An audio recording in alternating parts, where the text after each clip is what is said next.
A few months ago, we found out the war on terror is going very well.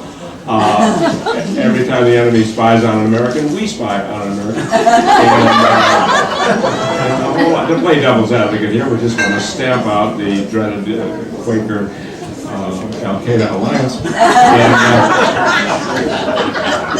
And so you say, well, they didn't have warrants. They broke the Fourth Amendment. Well, let me ask you something. If the Fourth Amendment is broken in an empty forest, will Scalia make a sound? So anyway, we learned about this over the Christmas holidays, and I can now tell you, wasn't I before Christmas? I was not alone.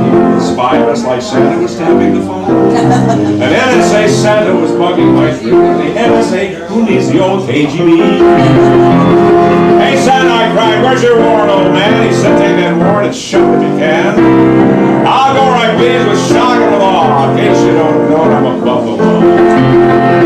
So Santa went home and took off his disguise and revealed his true self, and it was no surprise. And then breaking and entering jolly Saint Nick was in fact Grumpy Cheney, our very own Dick.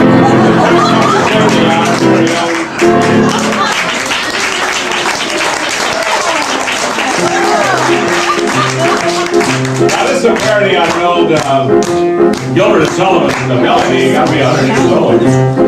And Gilbert and Sullivan didn't know anything about our Supreme Court. Sandra O'Connor, a woman of honor, gave notice way back in July. Her desire was thwarted when rent was departed through the big Supreme Court in the sky. She patiently waited while Congress debated on Roberts and his qualifiers.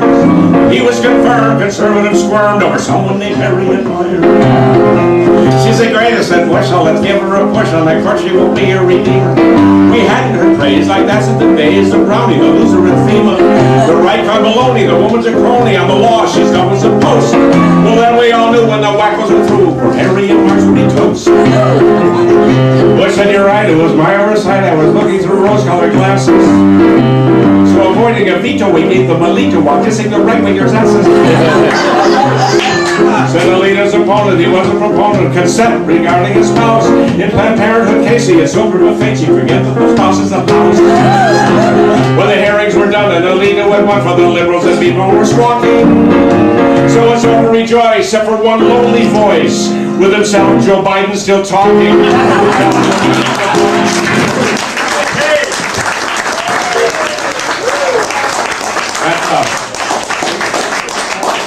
That's my definition of eternity. A conversation between Joe Biden and Chris Matthews.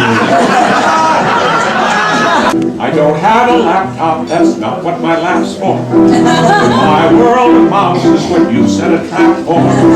iPods and TiVos and bloggers, these blings, all are among my least favorite things. I was out of the loop when they changed all the words when BlackBerry was classified as a verb. A BlackBerry youth will play CD-ROM, the pilot fits into my palm.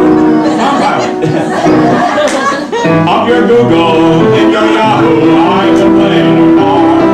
I know what you're thinking, it's playing for the star. Go ahead and say it, I'm just so far.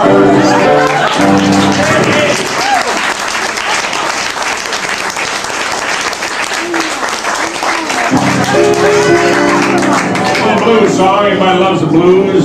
Those blues songs talk about downhearted people very often down south there on the Mississippi Delta, but there's another group of people, they also have the blues. We're going to recognize them right now.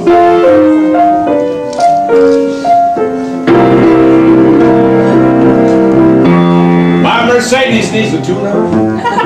Got the bill from the private school. My neighbor's whispering my wife's having a fling with the guy who cleans the pool. My cost of living is all bad news. From the nanny's wages to the country club blues, I can't lose these Episcopalian blues. Well, the blues have got me. I'm as sad as I can be. I'm gonna jump into the lake. I'm not a 14th tee. Further tax cuts I may lose. And my president turns out to be a ruse.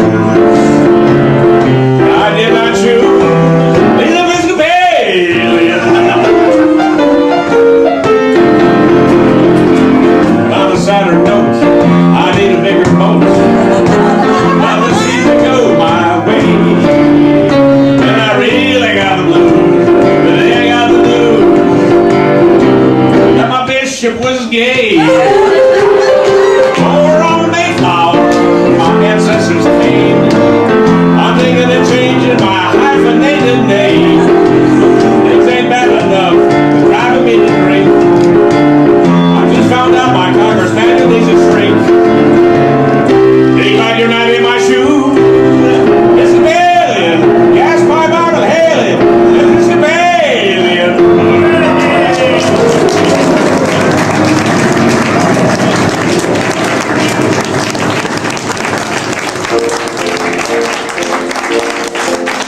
want you to all sing along with this now. This is our love song. We have Republicans, we have Democrats, we have Libertarians, we have people of all stripes. And we're talking love tonight. St. Patrick's Week here. We all join hands and look each other in the eye. With love. No matter what your beliefs, your party affiliation. I'm stretching because I don't know the chords. You and I have a different view. I can't help falling in love with you. My state is red, yours in blue. Everyone. But I can't help falling in love with you. I am Gentile. You're a Jew. I can't help falling in love with you. In 2000, my guy won. And yours did too. I can't help falling in love with you. I am conservative. You belong in a zoo. I can't help falling in love with you. I am gay. I suspect you are too. But I can't help falling in love with you.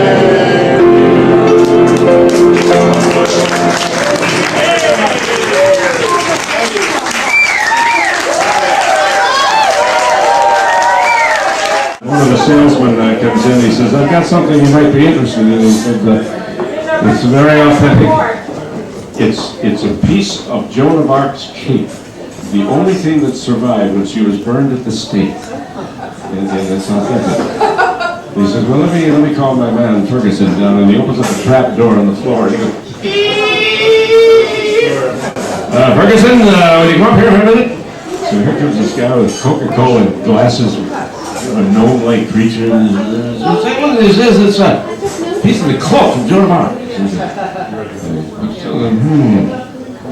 This 19th century Orleans weed, you know. I'm sorry, we must have several bolts of that down the basement. Sorry, we can't do that. So about 6 months later, the same salesman comes back and says, I got something I know you're going to like. This is a piece of one of the oars from the Santa Maria. Okay? Ferguson? He says it's a piece of one of the oars of the Santa Maria. 16th century Portuguese oak. I'm sorry, we must have a cord of that. Can't use it. 6 months later, the same guy comes back. He says, in this hand, I've got one of Julius Caesar's testicles. Ferguson, and don't call him up here because I got the other testicle in this hand. Is John Eaton here?